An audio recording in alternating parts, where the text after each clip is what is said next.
Hey, and welcome to episode number 88 of The Brave Widow Show. Today, I talked to Allison, but before I jump into her story, I just want to remind you that we have a lot of free tools and resources and even free live events that are happening in the Brave Widow community and even for our public friends and family of the Brave Widow community. And the way that you can know when those things are happening, what those things are, how to access those things is by signing up. And you can go to bravewidow.com/free, FREE. Once you sign up for the email list, you are a VIP and you get to know shortly after the members in the membership community when the live events are happening, how you can sign up for them, and the latest and greatest of tools and resources that I share with my audience. So go sign up, and I would love to see you at one of the live events that we have coming up very shortly. All right, let me introduce Allison. Allison Hintz is 41 years old. She has 4 kids, 16, 14, and 10-year-old twins. She lost her husband, Drew, completely unexpectedly to a massive stroke. He had a stroke on December 7th and remained conscious until late that night when he went into a coma and never regained consciousness. He was officially declared brain dead December 9th. They had been married for 17 and a half years and together for almost 20 years. She never, ever thought she would be on a Widow podcast a year ago, and has learned so much about grief that she wants to help pass that on to others in a similar situation. She still struggles knowing that in just a 72-hour period, her entire life and world as she knew it is gone. All right, let's dive into Allison's story.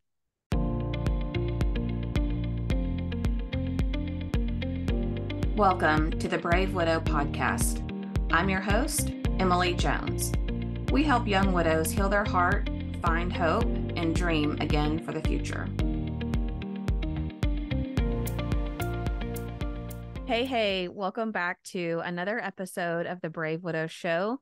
Today, I have a special guest with me, Allison, and I'm really excited for you to hear her story and some of the insights that she has to share with us today. So, Allison, welcome to the show, and thank you so much for agreeing to come on the podcast. Yeah, thank you, Emily. I appreciate the invite and I'm happy to be here. My name is Allison Hintz. I became a widow a year ago, December. For me, my husband and I were just going along our merry way, and the morning of December 7th, I woke up to my husband having a stroke, or what I believed to be a stroke at that time. It was scary and just overwhelming. And you just have all those thoughts of you got to call parents and family, but this is at 5:30 in the morning. So who do you call? To also mention, we have 4 kids together. My son is 16. He was 15 at the time. My daughter was 13 at the time, now 14. And I have twin girls who are 10 years old, and they were 9, almost 10 at the time. Again, the hardest part for me was the night before we were at a scout event for my daughter. She was getting a new rank. And we were a typical, normal family, nothing out of the ordinary. We could have just a few. Maybe I could look back and think of just a couple things that maybe I could have, but nothing that really gave us the idea that anything was going to happen. And that morning, he struggled to even talk. And I get questions all the time now. They ask me, how did I know it was a stroke? And the only answer I can always come up with is, well, it wasn't a heart attack. So the face droop was not there, but he couldn't talk like he normally did, and he couldn't move properly. And it was just the strangest, scariest thing, but yet you don't feel the urgency that you would have thought you would have felt. And I just kept thinking, oh, he had a stroke, we'll get better. And so the ambulance came that morning, and then Got him to the hospital. They got him in the room. My son wanted to come with me. My daughters were going to come with me because again, it's 6 o'clock in the morning, and thankfully, before I knew it, I had two neighbors who I call my family. They were there before I could even think, and so they stayed with my girls, and then my son and I went onto the hospital that morning. We kind of watched him struggle, but yeah, it looked like he was getting better. So this is December 7th of last year. So, How did you handle, right? Like all the kids, I have 4 kids. I know that's super tough. right. And, waking up early in the morning, trying to get, him taken care of and also not scare the kids too much, but let them know what's going Yeah, on. Like, how did you do all of that? I don't know. I mean, I just remember thinking I had probably 100 thoughts in my head, and my parents live about an hour away. So, and they weren't planning on visiting that day. Usually my mom came to visit once a week, and they weren't planning on it, but I knew that would take them at least an hour to get there. And I just remember thinking, I need to call my mom. I need to text my neighbors. I need to call 911. And then I need to talk to my husband and then it was just very strange because all of a sudden there was just this, everything kind of went away. And then it was just, you need to call 911 now. And I did. And then I went over and my kids were asleep still so I was knocking on the doors and just yelling at them. They never actually saw my husband before he was in the ambulance. So my daughter, one of my twin girls, said later on that she thought my husband had had a sleepover, or they'd worked late into the night and they had a sleepover, and she thought the paramedics who were in my house were they just slept over. And so they needed to come, they were leaving early morning, which it just brings you some insight into a 10-year-old, 9-year-old little brain, just what they're thinking. But I honestly don't know. I think I've come to find in crisis, I get into what I call do mode, and I just do and I don't think. I just do without emotion. The emotions all come later. And I think that's what just kicked in, just trying to think of all the different things you had to do. And then once the ambulance got there, I felt a little better because I thought, okay, they'll fix it. They'll make it better. They just take him to the hospital, we'll get better. And I didn't recognize at that point that that was the beginning of the end. I didn't, it wasn't even a thought in my head. It was, okay, this is serious. We're gonna, but we'll get through it. Because he was still conscious at this point. Just he couldn't speak, he couldn't talk. But they always say with a stroke, if they administer I think it's called TPA, which removes the clot within 4 hours, you've got a really good chance of surviving. So I thought, okay, we'll get better. Yeah. But just I don't know. I look back and go, I don't know what I just went in to do. I just did the things. And then we got to the hospital, and then um it was probably maybe a half an hour later. I was on the phone with my mom, and my husband's family lives far away. They live on the East Coast in Savannah, Georgia. So my mom had asked me, she said, have you called his parents? And I realized I had not. So I called them, talked to them. At that point, I knew that they would take 14 hours. So if they were going to come, they needed to get on the road ASAP. But you look back and it's just a blank. It's just you just kind of go on autopilot. What do you need to do? What, just minute by minute. And Yeah. that whole day just was a blur because he was conscious, but not there. It was the strangest thing because my mom came a little later once they were able to get everything situated. And so I was in the room pretty much that whole day. And again, he was conscious but not there. I mean, I even remember looking over at my mom and going, "Do you even think he knows I'm in the room?" And she said, "Yes, but it didn't feel like it. He was just not like him." But then you'd hear glimmers because my husband was pretty sarcastic and he loved to make people laugh. And at one point, they put up a picture of because his vision was all weird, and sometimes he'd see double, sometimes he couldn't see out of his right side, sometimes, I mean, it was just strange just to watch.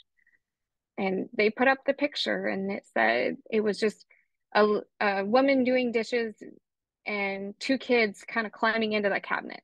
And they asked him what he saw, and he goes, "Well, there's a mom doing dishes and kids soon to be getting in trouble."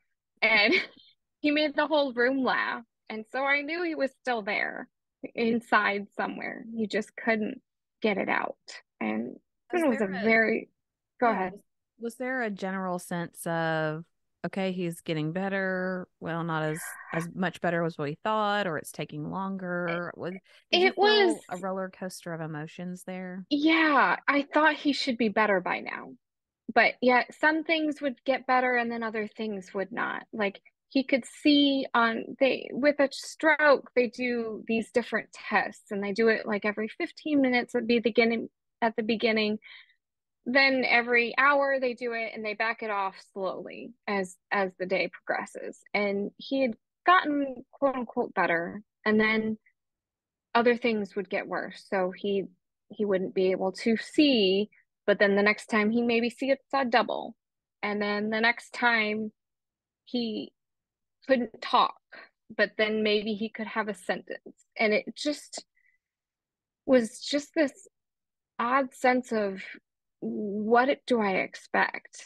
And ironically, I have a friend who her husband had similar ages, and her husband had a stroke within a couple years ago. He recovered, but I was texting her and asking her, what should I like? Is this normal for him to get better or to act like this? And her response was, "Oh, yeah, my husband changed personalities for a bit."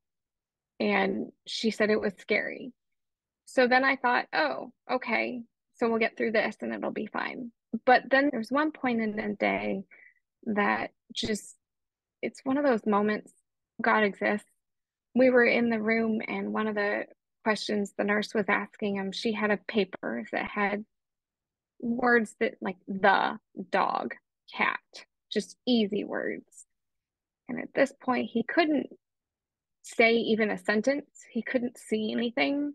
And he kind of looked at the nurse and threw his hand up and said he couldn't see what was on the words, and then kind of goes, "I don't know, climbing the stairway to heaven." And it just silenced the room. And I didn't know what was on that paper. So I asked the nurse what was on there, and she turned it over, and it was just silly words. And I know that nurse knew, and my mom knew. And if I had not been in that room at the time, I would not have believed it. But I think now I look back and think that was his message telling me where he was going, Wow, and that he was gave going me to be okay. chills. Yeah, that gave me chills when you said that. It gave us all chills. It was just one of those moments that, yes, we're a godly family, but we're also, my husband and I are engineers, logical, analytical. So for him to say something like that was not the norm for him. It was not sarcastic. It was something out of this world, literally. Like it was just one of those moments that I knew this wouldn't be good. And so we're going on this whole day. And then towards the evening, I had seen my kids since 5:30 that morning, 6 o'clock sometime in the morning. And I knew I needed to get home. Um, that my son I had a neighbor come pick him up because he didn't need to see anymore, and I didn't want him to just endure that all day. He was incredibly close with my husband because he was the only boy, and he and my husband shared a lot of common interests. So he he really had a hard time watching what was going on. So I had him sent home, and then we tried to kind of allow my kids to have a quote unquote normal day. They didn't end up going to school, but I let them go. Like my daughter had plays softball, my 14-year-old. She plays travel softball, and her Christmas party for her softball team was that night. And my son is heavily involved in scouts, which my husband was too. So it was things I didn't want to tell them no. So they went. I had family take him and my daughter, and I went and realized I needed to talk to my son first because I knew this was not going to be just oh, well, we'll go home tomorrow. If you talk to my daughter, she thought, oh, he's fine. He's in the hospital. He'll get better and he'll come home tomorrow, right? So I left about 8:30 that evening, fully thinking that I'd be back the next morning. And the other thing that I know it was him too, because when I was about to leave that room, one of what I'd always told my husband was one of my worst fears is not saying I love you to someone I loved, and that not being the last thing I tell them in case something were to ever happen. And I almost walked out of that room not saying I love you because I was so scared that that would be the last time. But I did. So I looked over and I looked at my husband. He wasn't really looking, he couldn't see. But I said, honey, I'm gonna go get my Cameron from Scouts, and then I'll be back tomorrow morning. And then I said, I love you. And he goes, love you too. And I gave him a kiss. And I remember walking out going, please don't let this be the last time I said anything. Unfortunately, that later that evening, oh, I also needed to mention that my when I left that night, the nurse, she had switched staff, so this is a new nurse. She was older, but I'll never forget her. She said, I've been doing this for 30, 40 years. He's in really good hands. He's young, and trust me to know that if I call you, or I'll call you only if I need you, and I'll take really good care of him. And that's how I was able to leave because she could tell I didn't want to leave that night, but I knew I needed to for my kids and get home. We're all situated. We talk, and I just put my head down. This is probably somewhere around 12 a.m., 12:30, midnight, somewhere in that time frame.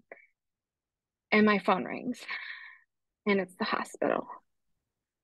And at that point, I lost it. My parents were spending the night, and they actually were in the room directly below me, and they said they heard a crash, and they knew I was probably just a mess. And they took me back to the hospital. I'm not sure what happened, but it must have been some sort of episode or something. Um, but at that point, he was unconscious, and that they didn't, I think I got there too early. I still don't know to this day what happened because when we got there, my mom said she saw blood on the ground. I did not see that blood, but thank goodness. But she said it wasn't good. So they rushed me into an ICU room. I don't really remember any of that. I just remember being kind of guided. And from that room, from that time, I'm pretty sure I spent about 3 or 4 hours just ugly cry. The longest I've ever cried, ever. Yeah, that's so difficult when especially you feel like, okay, this crazy thing is happening and is going on and my husband is doing all these weird things, but then the ambulance comes and we get him to the hospital and people are optimistic and Right. we're seeing some improvement and some progress, and you're just wrestling with all of these different emotions of feeling hopeful, but then also worried, Right. and then getting that final Yeah. call. It puts you in shock. Yeah. It puts you in a total shock. Yeah. I mean, just a call, like, there's this noises come out of you that you never thought would. Just cry. I mean, there's a cry that only comes out when I think of that time. And I've never heard it before and don't hear it any other time. I'm not much of a crier. I didn't used to be. Now I cry at the drop of a hat. But um, it's just a weird, and I mean, I just remember saying, I can't do this. He wasn't supposed to leave me. This is not right. He can't leave me. Yeah. And And yeah, I know that cry that comes from the pit of your stomach. It's like a guttural sound, like any, I'm yes. like, I didn't even know I could make that sound. Um, Hmm. but you're right, especially in those first initial moments, it's just despair and sadness Hmm. beyond explanation. So Yeah. how did you then have the thought process of not only do you have this information and you've got to even get your feet underneath you, but how you communicate that to your kids and how you explain what happened when you don't even know what Yeah. happened. Yeah. Well, and that night, all I could tell them was, you know, they call him Dada. That was his name for, and I said, Dada's really sick. We don't know what's going to happen. We will see in the morning, but with at that night, so after he had that episode at somewhere around midnight, the hospital that he was at could not provide any more surgery or any more services. They were not at a better. They were trying to get him transferred to a hospital with a better neurological room or with a neurologist. That took, oh gosh, 4 or 5 hours because we're in December and there was not a single hospital in the state of Indiana that was not booked. They didn't have a bed for him. So the hospitalist on staff on the floor, he was calling everywhere, trying to get him to a better place to maybe it's still in that moment of, okay, well, this next doctor will fix it. Just get him to the next hospital and then we'll get better. We'll fix it. It'll get better. Thinking that it would. But with every moment that passes, you sit there and go, this is a moment that he's not getting help. And why are they taking so long?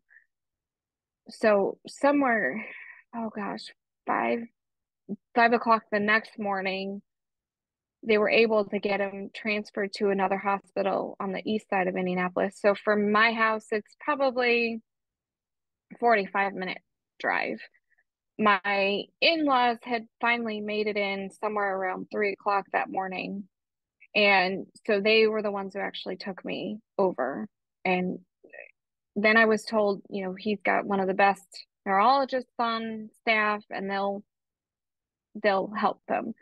So what they ended up doing is his brain was starting to swell. So did a they drilled a hole in his skull, I guess, to try and relieve the pressure, thinking, and I thought, okay, we'll just relieve the pressure and we'll be better. Unfortunately, that didn't do anything. So we spent the next 2 days just with him unconscious. So that next morning after they'd done the surgery to try and relieve all that pressure was when and you look back and I go, I have two sisters that live out of state, and within 24 hours we had everybody in the house. Like everybody was in town. They all, especially right before Christmas. I mean, I look back and go, wow, that's pretty, it's a lot of love. That's exactly the phrase that popped into my mind is wow.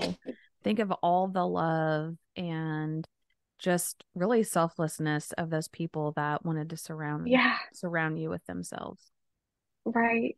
And so my sister, and she has a 1 year old, or she had a baby at the time. So, I mean, it was hard for her to travel with them, but she and her husband were there and they brought my kids to the hospital. And that's when because I kept trying to tell my parents, don't tell them. I need to talk to them. It's my job. I need to be the one to tell them what's going on because I didn't want it to come from anybody else.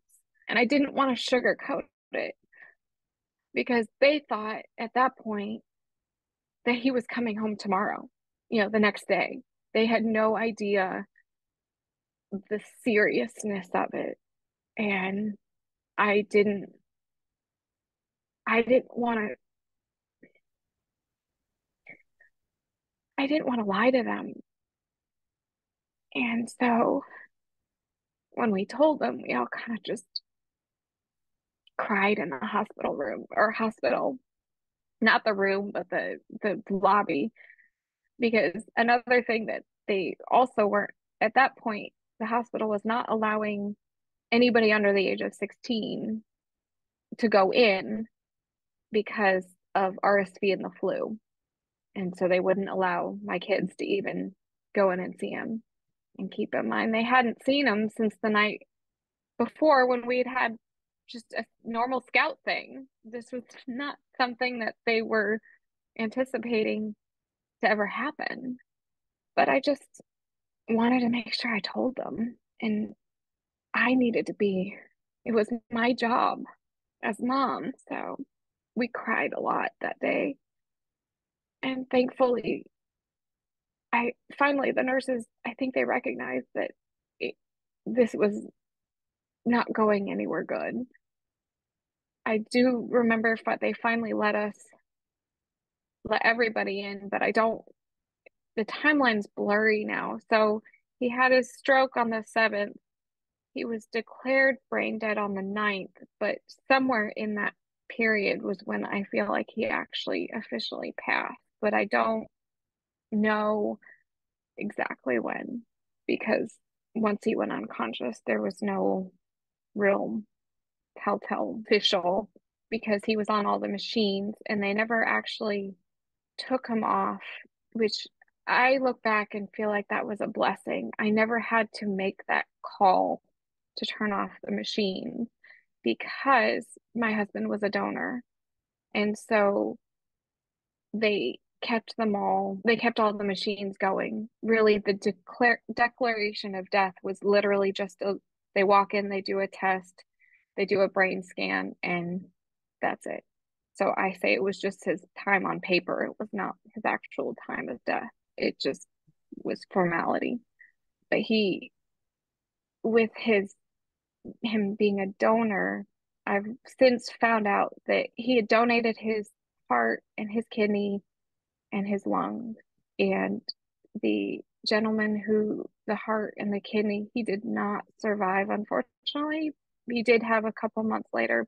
However, the lung recipient is eager to want to meet our family, which we have not done that yet, but it's coming. I just haven't been able to have the strength to be able to do that quite yet. But Yeah, it I think is, that's go ahead. understandable and also a beautiful gift Hmm. for, your husband to have left for another person. So, Yeah. what were those next few weeks and months like for you? Being a mom of four, trying to process grief for yourself, trying to help the kids with their grief, just the craziness of day to day. What did that look like for you? Just numb. A zombie is what I would call myself. I didn't, I don't really remember. I mean, I know my dad took me to the funeral home. I remember going. I remember saying I don't know a lot, but I don't have a lot of memory of doing that. I remember not eating. I didn't want to eat. With it being so close to Christmas, it was incredibly hard. I remember thinking, "Oh my gosh, I don't even have all the Christmas presents yet." Um, it, Thankfully, we have so much support that I could do that, but yet somehow everybody was able to take care of things without me. We had we were heavily involved in our church, and we actually had the funeral services at our church, and we had a visitation that was supposed to be 3 hours, which then turned into 4.5 hours with them turning people away after those 4.5 hours. And then people still came to the actual funeral the next day. Let's see, this was December 18th, 19th, right before Christmas. Everybody was out for Christmas break at that point, and yet we had so many people. There were people who dropped off food on my doorstep the day of.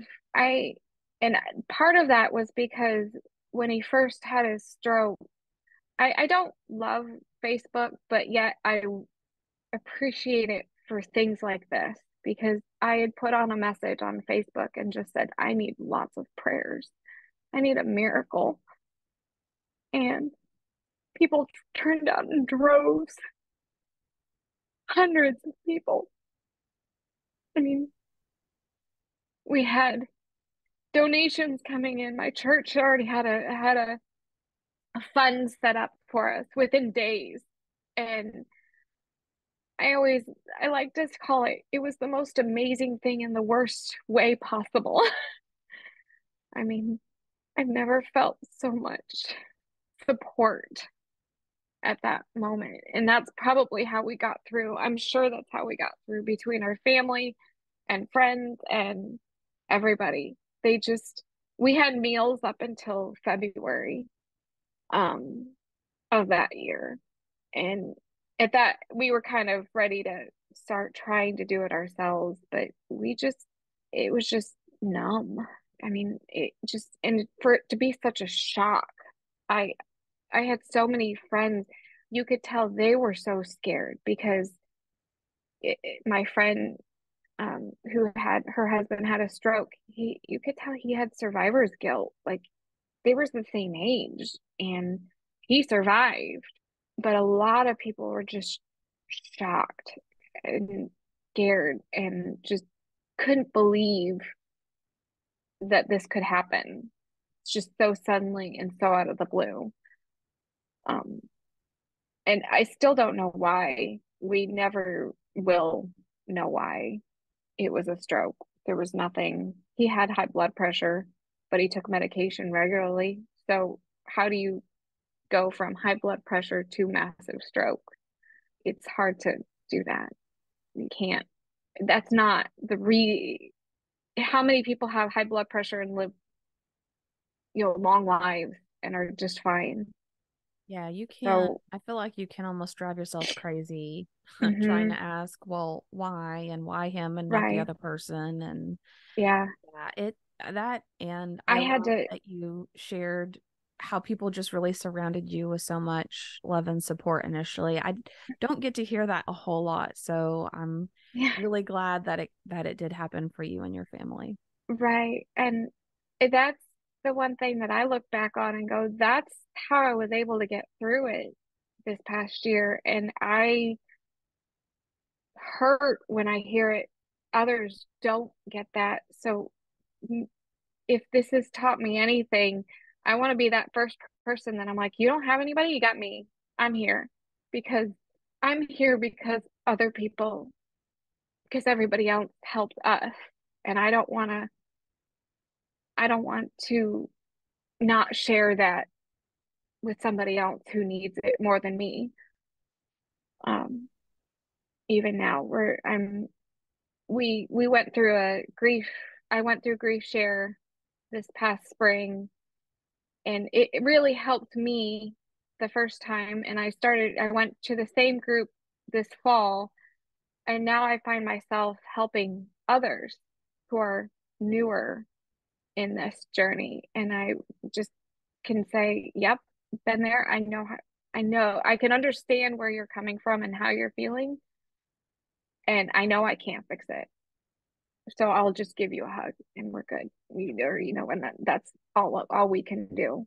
But I mean, just so weird to think I'm here now and been almost a year. Some I know are farther along, but I feel like as far as I'm farther along than I would have expected, because I had so much of those people just coming in and being there for me when we needed it, and my family. So I had that ability to just grieve and do what I needed to do because I had all that support around me. And So one of the it's, things that I hear a lot from people, or one of the questions I get the most is, what can I do to help a widow or somebody who's grieving or has been through a major yeah, loss? So what were some of the biggest things that stand out to you that people just did? And what would you tell someone who, their friend just lost a spouse and they want to help, but they don't want to yeah, overstep, and they don't know what to do? Like what right. advice would you give those people? I would say don't ask, just do. Like, one of the hardest things for somebody to come in and ask me is like, oh, if you need any help, ask. I could barely read my name. So had no mental capacity to be able to even say, oh, well, I need a meal for my kids. I barely ate myself. So just, just do it. I mean, for like, we had food on the front porch that, within a couple days, and just keep checking in on them, not just in the days. I mean, I had hundreds and hundreds of texts. I think I maybe read 10 of them. Um, it was just too hard to do it right away. I still have them, but I didn't get through hardly any of them. Uh, But just keep checking in on them and just ask, give them very simple yes, no questions. Can I go mow your lawn on Thursday or Friday? So I could just say yes or no, we're not going to be home, or simple, I'm going to bring you a meal. What night's best? Not, can I bring you a meal, but I'm going to bring you a meal. Are there any dietary? Like, what's your favorite food? Bring them that favorite food, whatever that is. Just something, just simple things that take as much mental capacity away from that person as you can. And don't try and minimize it, because nothing's going to fix it. You can't fix it. I can't fix it. And it's just a hug is really all they need. Just let them cry. Don't try and make them feel better. Just let them cry, because you need to cry. Yeah, I love that. And that's one of the top recommendations I usually have too, is not just offering to do something, but saying, here's what I'm planning to do. Here's when I'm going to do Yeah. it. Is that okay with you? Like Yeah. putting it out as if it's already been decided. And Yeah. that really alleviates a lot of the burden for the person. They Hmm. don't have to think as much, and they don't feel bad about, having to ask for something. Yeah. Yeah. Because I'm not one to ask for help. I was the epitome of, well, I'm going to do it myself. And if I can't do it, my husband will help me with me. And we've got it between the two of us, we'll figure it out. And that's just how we operated. We were a great team. He was heavily involved with my kids. And so to lose that, he did all the cooking. I didn't do any of the cooking. I still don't do a lot of it, but I'm getting there. I'm working on that. I'm laughing because But I it's resonate just with that so hard. Like, I never did cooking. I hated it. I felt like, why would I spend an hour on something that's going to take 10 minutes to consume? But I have embraced it, Allison. So there's hope that right one day you may actually enjoy it a little bit. It's not there. hopeless. Probably. My mom had, it's one way she's always wanted to help, so she's kind of tried to take over some of that meal planning for me, which I appreciate greatly, but I still need to probably do more of it. I'm a all right, kids, what do you want to go out to eat? Where are we going now tonight? Because I just don't, I'll look up and it's 5 o'clock in the evening and people need to leave by 5:30. So I can't cook anything Yeah. in 30 minutes. And even while my husband and I were dating, I distinctly remember asking him, do you know how to cook? Because I don't, and I don't like to. Yeah. Yeah. It was I a was like, deal I'll breaker. clean. You cook. I'll clean. That's what I said. I'm like, I'll do everything else. I'll do laundry. I hate the dishes, but I'll do the dishes. Like, I'll do the vacuuming. I just don't want to cook. So, and when I stayed home with my kids for almost 10 years, partly because it just didn't make sense for childcare and partly because I wanted to. But when I went back to work, my twins were almost in kindergarten, and when that shift happened, it was a okay, divide and conquer. Who does what? Because I was not home to be able to do as much as I normally would. And he took the evening shift and I took the morning. So I'd do the drop off and he would do the pickup, and it kind of logically made sense for him to do the cooking too. So that's how we kind of made it work with the two of us. And thankfully we both had very flexible jobs that usually one of us was working from home at least once or twice a week, if not more, just depending on what activity was going on. Because my kids have lots of things they're very different, which is good, but it means four different activities at least for them. So Yeah. yeah, Yeah. it's That is still, a huge struggle for me right now because I still have three at home and they're working on their driver's license and it's every day oh, all over the yes. place. So My I feel oldest is that. 16 and he actually had signed up for driver's ed that month, that November before everything happened. So he'd signed up for the online part of it. And his plan was he's pretty driven when it comes to things like that, but his plan was is to be done by Christmas. And it didn't happen, obviously. He struggled the most with, and still does to some degree, with everything, but he finally finished his online in May. His birthday was in June, so we got our permit. So now we're working through that driving. Same thing. Oh, It's not supposed to be my job. That was absolutely not going to be me. I was like, I don't want any part of it. I am not a good. I'm a passenger driver. I've gotten better at not yelling at him to stop, but I still say it at least once while he's in the car, and it doesn't oh, yeah. bode well. But yeah, I can fully resonate with your trying to drive because I that was not supposed to be me. I told that was my husband was supposed to do the driving and do the teaching. I just hope maybe I get a little better by the time my daughter comes around. She's 14 now. So I don't know. We'll see. Maybe that's one of My those things dad, you can post on Facebook, like any safe professional drivers who love teaching children how to yeah, drive. Please please. let me know. Well, my dad has actually helped a lot with that though too, because my mom did the teaching of the driving for me, and we both decided that was not a good idea. And I'm the oldest, so I was the one that, they learned on.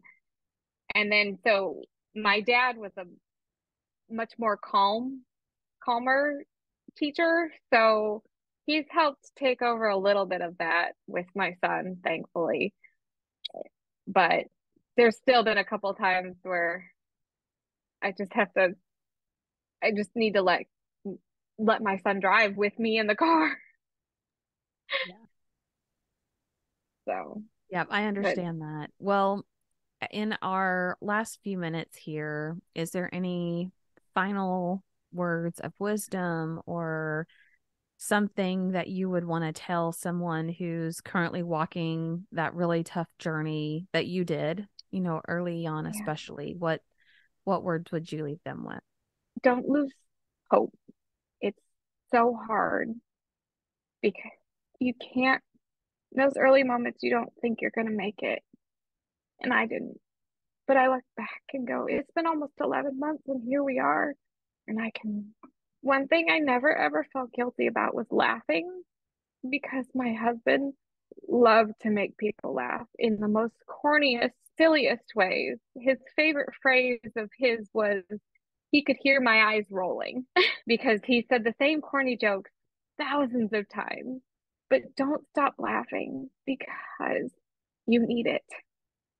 You need that. Take one thing during that day. If it's just getting out of bed or taking a shower, call that a win and move on because you can so easily wrap yourself up and just want to be done and just not do anything. And the only way I remember is just I made very simple lists on my phone. I would say, okay, I need to take a shower today so I could check it off. I'm a list maker. So that's what I did. I even did it early on, like things that I'm going, I'm not going to remember this. Just put it down. If you don't do it, that's fine. But if you check it off, it feels really good that day. If you can just check off one thing that day. And then you'll look up and realize, hey, I just made it 3 more days.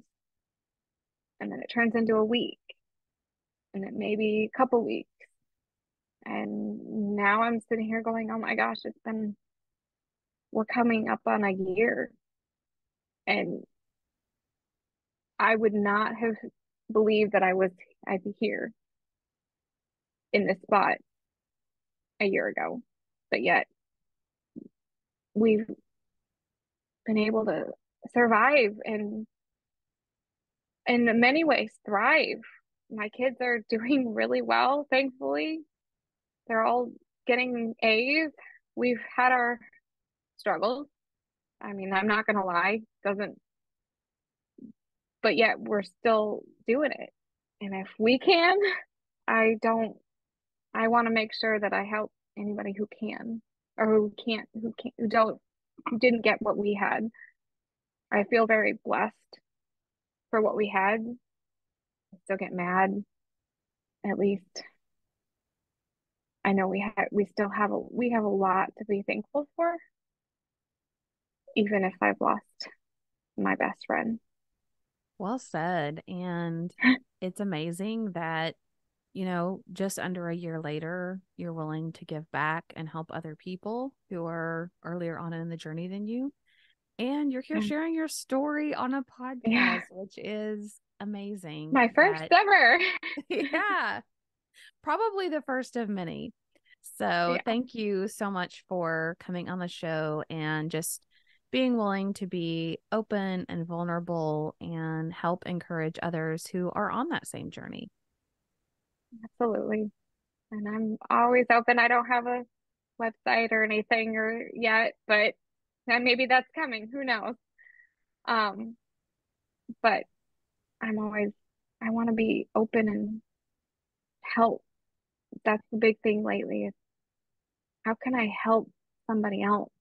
Because so much of that help was given to us that want to help.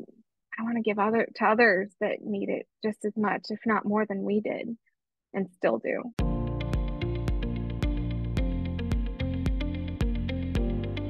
Hey guys, thank you so much for listening to the Brave Widow podcast. I would love to help you take your next step, whether that's healing your heart, finding hope, or achieving your dreams for the future. Do you need a safe space to connect with other like-minded widows? Do you wish you had how-tos for getting through the next steps in your journey, organizing your life, or moving through grief? What about live calls where you get answers to your burning questions? The Brave Widow membership community is just what you need.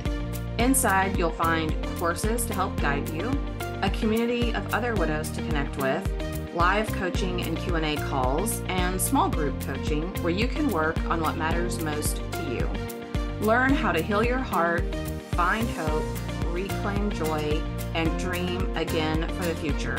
It is possible. Head on over to bravewidow.com to learn more.